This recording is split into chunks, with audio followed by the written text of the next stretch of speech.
Jos Buttler, Shubman Gill, KL Rahul century హీరోలు వీళ్ళు. కానీ ఇంతవరకు ఐపీఎల్లో ఒక్క సెంచరీ చేయలేదు. ఈ మ్యాచ్లో డబుల్ సెంచరీ ఏమో చూసే ఛాన్స్ ఉందా? And best versus best match జరిగితే ఎలా ఉంటుందో Delhi Capitals and Gujarat Titans మధ్య మ్యాచ్ జరిగితే అలా ఉంటుంది. ఎందుకో ఈ వీడియో చూస్తే మీకు అర్థమవుతుంది. సో గుజరాత్ వర్సెస్ డీసీ అనమాట. ఏప్రిల్ 19th మ్యాచ్ జరగబోతుంది. Match number 35 Narendra Modi stadium అంటే గుజరాత్ టైటన్స్ హోమ్ గ్రౌండ్లో ఈ మ్యాచ్ జరగబోతోంది. సో మ్యాచ్ టైమింగ్స్ చూసామంటే మధ్యాహ్నం 3:30కి అనమాట. సో ఫస్ట్ మనం పిచ్ రిపోర్ట్ గురించి మాట్లాడే ముందు ఈ గ్రౌండ్లో జరిగిన రీసెంట్ మ్యాచెస్ చూస్తే మనకి ఇంకా చాలా మంచి ఐడియా వస్తుంది అనమాట. సో రీసెంట్ మ్యాచెస్ చూసాము అంటే గుజరాత్ వర్సెస్ ముంబై జరిగింది. 196 గుజరాత్ కొడితే ముంబై 160 కొట్టింది. ఇక next Gujarat versus RR, Gujarat 217 కొడితే ఆర్ఆర్ 159 కొట్టింది. సో దీన్ని బట్టి మనకు క్లియర్గా అర్థమవుతుంది పిచ్ బ్యాటింగ్కి బాగా అనుకూలిస్తుంది. మంచి స్కోర్స్ వచ్చాయి రెండు ఇన్నింగ్స్లో కూడా ఫస్ట్ టైం బ్యాటింగ్ చేసినప్పుడు. సో పిచ్ క్యారెక్టరిస్టిక్స్ చూసాము అంటే బేసిక్గా ఇది బ్యాటింగ్ ఫ్రెండ్లీ వికెటే, ఎప్పటి నుంచో బ్యాటింగ్ ఫ్రెండ్లీ వికెటే. కానీ ఎప్పుడు మనం ఏం చెప్తాము అంటే గ్రౌండ్ పెద్దగా ఉంటుంది కాబట్టి బ్యాట్స్మెన్స్ కొంచెం జాగ్రత్తగా ఆడాల్సిన అవసరం ఉంటుంది. లాఫ్టెడ్ షాట్స్ కాకుండా గ్రౌండ్ షాట్స్ ఎక్కువగా ఆడే వాళ్ళకు ఈ గ్రౌండ్ బాగా సూట్ అవుతుంది. For example KL Rahul, Shubman Gill, Sai Sudarshan ఇలాంటి వాళ్ళు బాగా హిట్ అవుతారు ఈ గ్రౌండ్లో. ఇక బ్యాట్స్మెన్కి ఇక్కడ కన్సిస్టెంట్ బౌన్స్ ఉంటుంది అనమాట. అంటే ఇన్నింగ్స్ మొత్తం పిచ్ ఒకేలాగా ఉంటుంది, 2 పేస్డ్ వికెట్ కాదు. సో ఆ బౌన్స్ని కరెక్ట్గా యూస్ చేసుకుంటే రన్స్ చేయగలుగుతారు. ఇక బౌలింగ్ విషయానికి వచ్చాము అంటే సో ఆబ్వియస్లీ ఈ గ్రౌండ్లో ఫాస్ట్ బౌలర్స్కి సీమ్ మూమెంట్ బాగా ఉంటుందన్నమాట. అంటే ఇన్నింగ్స్ మొత్తం కాకుండా స్టార్టింగ్ ఒక 7-8 overs compare to other grounds ఇక్కడ ఏదో పవర్ ప్లేలో మాత్రమే ఉండదు, తర్వాత కూడా కొద్దిసేపు బాగానే ఉంటుంది. ఇక స్పిన్నర్స్ అన్న వాళ్ళు ఎప్పుడు గేమ్లోకి వస్తారు అంటే ఒక 10 ఓవర్స్ అయిపోయాకే వస్తారు. స్టార్టింగ్లో కష్టం అనమాట రావడము. సో ఈ విధంగా ఉంటుంది అనమాట. ఒక కాంపిటేటివ్ వికెట్ అండ్ అలాగే బిగ్ స్కోరింగ్ కూడా వచ్చే ఛాన్స్ ఉంటుంది. ఇది ఈ పిచ్ రిపోర్ట్. డ్యూ మధ్యాహ్నం మ్యాచ్ కాబట్టి అస్సలు ఉండే ఛాన్స్ లేదనమాట. ఎందుకంటే మ్యాచ్ అనేది 6:37కి అయిపోతుంది. ఆ టైంకి అయితే డ్యూ రాదు. ఇక టాస్ గెలిచిన కెప్టెన్, సో ఖచ్చితంగా డ్యూ కూడా ఉండదు కాబట్టి చేసింగ్కి వెళ్ళిపోతారు ఆబ్వియస్లీ. బట్ నన్ను అడిగితే మాత్రం సో మనం రీసెంట్ మ్యాచెస్ చూసాము అంటే ఫస్ట్ బ్యాటింగ్ తీసుకోవడం బెటర్ అనమాట. ప్రెసెంట్ ఐపీఎల్లో అదే ఉంది ట్రెండ్ అన్నది. ఎందుకంటే 200 పైన 220 వరకు వెళ్ళిందంటే అపోజిషన్ టీమ్స్ అన్నీ కూడా కొంచెం ఫంక్ అవుతున్నాయి. ఫంక్ అవుతున్నారు అనే దానికన్నా చిన్న చిన్న మిస్టేక్స్ చేస్తున్నారు. ఆ మిస్టేక్స్ని వీళ్ళు క్యాపిటలైజ్ చేసుకుంటున్నారు అపోజిషన్ టీం వాళ్ళు. సో ఆ విధంగా చూసుకున్నప్పుడు ఫస్ట్ బ్యాటింగ్ చేయడం బెటర్ అనమాట చేసింగ్తో కంపేర్ చేస్తే. ఇది పరిస్థితి. ఇక టోటల్ మ్యాచెస్ ఇక్కడ 38 జరిగితే అందులో బ్యాటింగ్ ఫస్ట్ చేసిన టీం 70 టైమ్స్, బ్యాటింగ్ సెకండ్ చేసిన టీం 20 టైమ్స్, టై అయిన మ్యాచ్ ఒకటి. యావరేజ్ ఫస్ట్ ఇన్నింగ్స్ స్కోర్ ఇక్కడ 174 దాకా వస్తుంది. అది 190 వరకు కూడా వెళ్ళొచ్చు ప్రెసెంట్ ఉన్న ఈ సిచ్యువేషన్స్లో. ఇది ఇక గుజరాత్ వర్సెస్ ఢిల్లీ క్యాపిటల్స్ మధ్య హెడ్ టు హెడ్ ఫైట్ చూసాము అంటే మ్యాచెస్ 5, గుజరాత్ 2 మ్యాచెస్ గెలిచింది, ఢిల్లీ 3 మ్యాచెస్ గెలిచింది. బ్యాటింగ్ ఫస్ట్ చేసినప్పుడు గుజరాత్ 1 మ్యాచ్, డీసీ 2 మ్యాచ్లు. ఇక నరేంద్ర మోదీ స్టేడియంలో 2 మ్యాచ్లు ఆడితే ఢిల్లీ 2 మ్యాచ్లు కూడా గెలిచింది. గుజరాత్ వాళ్ళ హోమ్ గ్రౌండ్లో ఢిల్లీతో 2 మ్యాచ్లు కూడా ఓడిపోయింది. సో నోట్ చేసుకోండి ఈ పాయింట్. ఇక గుజరాత్ ప్లేయింగ్ గ్రౌండ్లో మార్పులు ఉంటాయా? సో ఫస్ట్ మార్పుల కన్నా ముందు ప్రాబ్లమ్స్ మాట్లాడాలన్నమాట. ప్రాబ్లమ్స్ ఏమున్నాయి అంటే సో ఫస్ట్ నుంచి చెప్తున్న తంతే అనమాట. ఏంటి అంటే మిడిల్ ఆర్డర్. ఆ మిడిల్ ఆర్డర్ వీక్గా ఉంది, టాప్ ఆర్డర్ మాత్రమే స్ట్రాంగ్గా ఉంది. సో మీరు రీసెంట్గా జరిగిన లాస్ట్ మ్యాచ్ చూసినా సరే వీళ్ళు ఓడిపోవడానికి అదే మిడిల్ ఆర్డర్ కారణం. ఎందుకంటే ఆ టాప్ ఆర్డర్ని టార్గెట్ చేసే అంటే టీమ్స్ అన్నవి ఒక రెండు వికెట్లు పడ్డాయి అంటే తర్వాత వీళ్ళు ఎంత గింజుకున్నా కూడా 200 కూడా టచ్ చేయలేరు. ఎందుకంటే ఒక్కరి పైన ప్రెజర్ పడిపోతుంది. ఈ విధంగా ఉంటుంది సిచ్యువేషన్ అనేది. బట్ ఆ ఒక్కడు జోస్ బట్లర్ అయితే మాత్రం ఖచ్చితంగా 200గా 220 కూడా రావచ్చు. అండ్ వీళ్ళు చేస్తున్న ఇంకొక చిన్న తప్పు ఏంటి అంటే ప్రతి మ్యాచ్లో ప్రతిసారి చెప్తున్నాము జాస్ బట్లర్ని ఓపెనింగ్కి పంపించకుండా ఉంటాం. సో దాన్ని మనం ఏం చేయలేము, వాళ్ళకి ఫిక్స్ అయిపోయారు, ఇక అది మారదు. ఇది ఇక బౌలింగ్ పరంగా చూసామంటే నో కంప్లైంట్స్ అనమాట. బౌలింగ్ గురించి మనం అసలు డిస్కస్ కూడా చేయకూడదు. ఎందుకంటే ఫాస్ట్ బౌలర్స్ అవ్వచ్చు, స్పిన్నర్స్ అవ్వచ్చు అద్భుతంగా రాణిస్తున్నారు. అయితే ఒక కన్సర్న్ ఉంది, రషీద్ ఖాన్ ఎకానమీ అనేది కొంచెం పెరుగుతోంది. సో మేబీ తను పర్లేదు, తను ఛాంపియన్ బౌలర్ అనమాట, తను కొంచెం వర్కౌట్ అవుతాడు. అండ్ నన్ను అడిగితే ఈ షెర్ఫియన్ రూదర్ఫర్డ్, వాషింగ్టన్ సుందర్ని నమ్ముకునే బదులు రషీద్ ఖాన్ని త్వరగా బ్యాటింగ్ పంపించడం బెటర్. ఎందుకు రషీద్ ఖాన్ అంత లాస్ట్ వరకు పెడుతున్నారో అర్థం కావట్లేదు. 8th wicket 9th wicket. ఎందుకంటే సరే వికెట్ పోతుంది అనుకున్నాం, ఖచ్చితంగా 30-35 రన్స్ 40 రన్స్ చేసినా కూడా ఆశ్చర్యపోవడం లేదు. అది కూడా క్విక్ రన్స్ చేస్తాడు. ట్రై చేసి చూడండి. మీరు బ్యాట్మెన్స్ నమ్ముకోవడమే కాదు, కొన్నిసార్లు అవుట్ ఆఫ్ ది బాక్స్ ఆలోచించండి. ఎందుకంటే మీ మిడిల్ ఆర్డర్ వీక్గా ఉంది కాబట్టి ఖచ్చితంగా కొట్టి తీరుతాడు. మరి ఈ ప్లాన్ ఏమన్నా వాళ్ళు వర్కౌట్ చేస్తే బాగుంటుంది అనమాట నెక్స్ట్ మ్యాచెస్లో. ఇక వీళ్ళ ప్లేయింగ్ ఎలెవెన్ చూసాము అంటే నో చేంజెస్ అనమాట. ఎందుకంటే రబాడా అయితే ఈ వీడియో చేస్తున్న టైంకి ఇంకా తిరిగి రాలేదు, తనైతే ప్లేయింగ్ ఎలెవెన్లోకి వచ్చే అవకాశం లేదు. ఇక సిరాజ్ నిప్పులు జరుగుతున్నాడు బాల్తో, ఇంకా తన ఫామ్ ఏమాత్రం కోల్పోలేదు. అండ్ ఈ గ్రౌండ్లో కూడా తను బాగా పర్ఫార్మ్ చేసే ఛాన్స్ ఉంటుంది. So Sai Sudharsan, Shubman Gill, Jos Buttler, Washington Sundar, Sherfane Rutherford, Shahrukh Khan, Rahul Tewatia, Arshad Khan లేదా ఇషాంత్ శర్మ, రషీద్ ఖాన్, సాయి కిషోర్, మొహమ్మద్ సిరాజ్, ఇంపాక్ట్ ప్లేయర్గా ప్రసిద్ధ్ కృష్ణ. సో తెలుసు కదా వీళ్ళ top order Sai Sudharsan and Buttler అలాగే శుభ్మన్ గిల్, ఈ ముగ్గురే వీళ్ళకు మ్యాచ్ విన్నర్స్ అనమాట బ్యాటింగ్ వైజ్గా. బౌలింగ్ వైజ్గా సిరాజు, ప్రసిద్ధ్ కృష్ణ అండ్ అలాగే సాయి కిషోర్ ప్రెసెంట్ ఉన్న దాంట్లో. ఈ 6 మంది కూడా బాగా పర్ఫామ్ చేస్తే ఏ టీం పైన వీళ్ళు మ్యాచ్ గెలుస్తారు.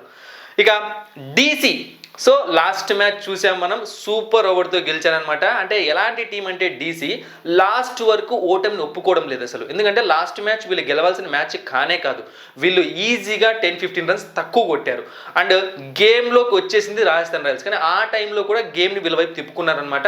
ప్రజెంట్ జరిగిన అన్ని మ్యాచ్లో కూడా వీళ్ళు అలానే పర్ఫామ్ చేస్తున్నారు. ఈవెన్ వీళ్ళు ముంబైతో ఓడిపోయిన మ్యాచ్ కూడా ఆ రన్అట్స్ వల్ల ఓడిపోయారు, కానీ గేమ్ అప్పటికి వీళ్ళ కంట్రోల్లో ఉండింది మ్యాచ్ అన్నది. ఇది పరిస్థితి. So problems, so top order వాళ్ళకి స్ట్రాంగ్ ఉంటే వీళ్ళకి టాప్ ఆర్డర్లో ఓపెనింగ్ వీక్.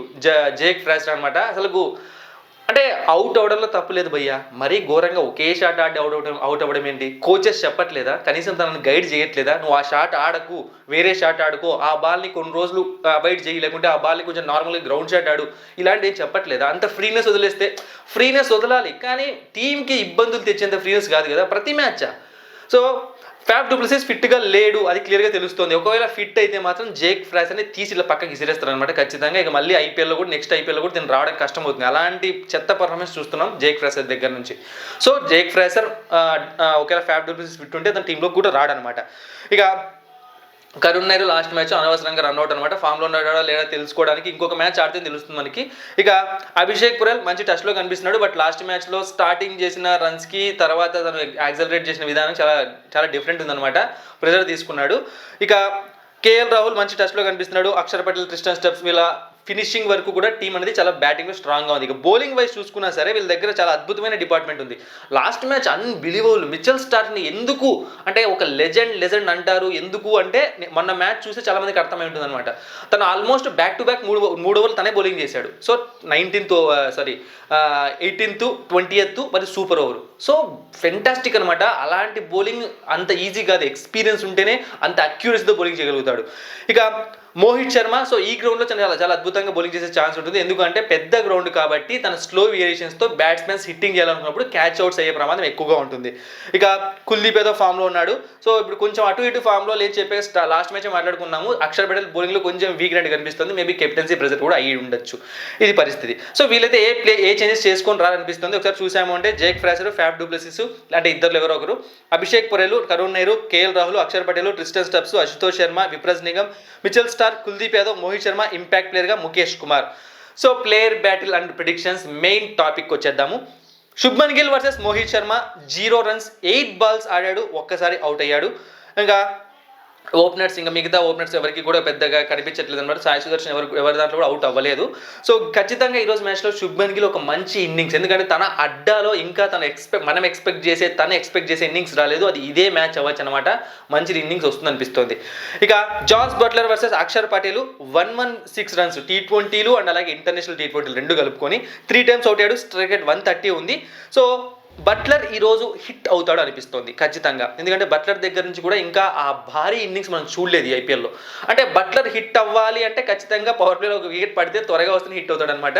సో అది మన చేతుల్లో లేదు. బట్ ఈరోజు ఎందుకో బట్లర్ హిట్ అవుతాడు అనిపిస్తుంది. ఇక మిగతా వాళ్ళు మనకు తెలుసు, వాహిన్ సుందరు, షెర్ఫేన్ రుద్రుడు, షారుఖ్ ఖాన్ వీళ్ళకి పెద్దగా ప్లేయర్ బ్యాట్లింగ్ కనిపించట్లేదు. వీళ్ళు ఆడిన మ్యాచెస్ తక్కువ, ఫేస్ చేసింది తక్కువ కాబట్టి. ఇక మనం ఫ్యాఫ్ డు ప్లెసిస్ వర్సెస్ అరే ఒకవేళ టీంలో ఉంటే వర్సెస్ రషీద్ ఖాన్ చూసామంటే 61 runs 2 times ఓడాడు. స్ట్రైక్ రేట్ 83 ఉంది. సో లాస్ట్ వీడియోలో కూడా చెప్పాను ఫ్యాఫ్ డు ప్లెసిస్ ప్లేయింగ్ ఇలెవెన్లో ఉంటే ఖచ్చితంగా ఆడతాడని చెప్పి. ఇప్పుడు కూడా చెప్తున్నా, ఒకవేళ టీంలో ఉన్నాడు అంటే సూపర్ మంచి ఇన్నింగ్స్ ఆడతాడు. ఇక KL Rahul versus Rashid Khan 40 runs 3 times ఓడాడు. Strike rate 85.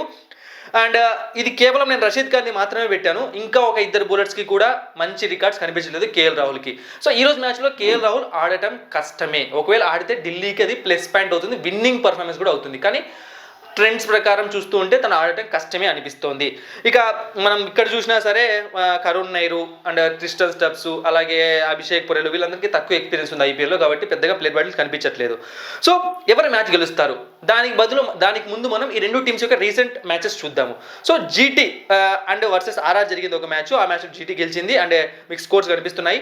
GT versus LSG జరిగింది. ఆ మ్యాచ్లో ఎల్ఎస్జీ గెలిచింది. సో ఇక్కడ చూసాము అంటే జీటీఎం ఇక్కడ ఏదో మ్యాచ్ ఊరికే ఓడిపోలేదు అనమాట. అలా నికోలస్ పురాన్ విధ్వంసం వల్ల ఓడిపోయింది. ఇక ముంబై వర్సెస్ డీసీ మ్యాచ్ జరిగినప్పుడు ముంబై ఓడిపోయింది 3 రన్లు, మీకు గుర్తుండే ఉంటుంది. ఇక డీసీ వర్సెస్ ఆర్ఆర్ రీసెంట్గా జరిగింది సూపర్ ఓవర్. సో మ్యాచెస్ అనేవి చాలా థ్రిల్లింగ్గా జరుగుతున్నాయి. 2 టీమ్స్ ఎవరితో ఆడినా సరే అంత ఈజీగా వీళ్ళు ఓటమిని ఒప్పుకోవట్లేదు. అప్పుడే మనం డిస్కస్ చేశాము. సో ఈ మ్యాచ్లో నన్ను అడిగితే మాత్రం ఫస్ట్ అడ్వాంటేజ్ అనేది గుజరాత్కు ఉంటుంది, ఎందుకంటే హోమ్ గ్రౌండ్ అడ్వాంటేజ్ ఉంది. సెకండ్, బ్యాటింగ్ వైజ్ స్ట్రెంత్ ఎవరు పక్క ఉందంటే ఖచ్చితంగా ఢిల్లీ పక్క ఉంది, ఎందుకంటే వాళ్ళ దగ్గర ఫినిషింగ్ వరకు బాగుంది, వీళ్ళ దగ్గర ఓన్లీ టాప్ ఆర్డర్ మాత్రమే బాగుంది. స్పిన్ పరంగా ఎవరిది బాగుందంటే ఈక్వల్ అనమాట. కొంచెంగా మనం ఎడ్జ్ తీసుకోవాలంటే ఖచ్చితంగా ఇక్కడ ఎవరికి ఇస్తాము, గుజరాత్కే ఇస్తాము, ఎందుకంటే క్వాలిటీ బౌలర్స్ ఎక్కువ మంది ఉన్నారు. అక్షర్ పటేల్ ఫెయిల్ అవుతున్నాడు కాబట్టి. పేస్ బౌలింగ్కి వచ్చాము అంటే ఖచ్చితంగా నేను జీటీకే ఇచ్చేస్తాను. సో ఇక్కడ కొంచెం యాడెడ్ అడ్వాంటేజ్ పరంగా జీటీ కొంచెం స్ట్రాంగ్గా కనిపిస్తుంది against DC. But DC present fantastic ఫామ్లో ఉంది.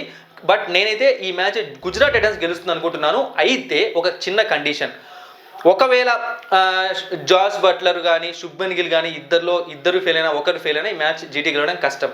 సో వాళ్ళిద్దరు ఆడారంటే మాత్రం వీళ్ళ దగ్గర నుంచి విన్నుని డీసీ తీసుకోలేదు. సో దాని ప్రకారం చూసుకుంటే జీటీ గెలవడానికి ఎక్కువ ఛాన్సెస్ ఉన్నాయి. 60-40 జీటీ, 60-40 డీసీ. చూద్దాం ఏం జరుగుతుందో. Thank you for watching and supporting మీ. మరిన్ని ఇంట్రెస్టింగ్ వీడియోస్ కోసం సబ్స్క్రైబ్ చేయడం మర్చిపోకండి.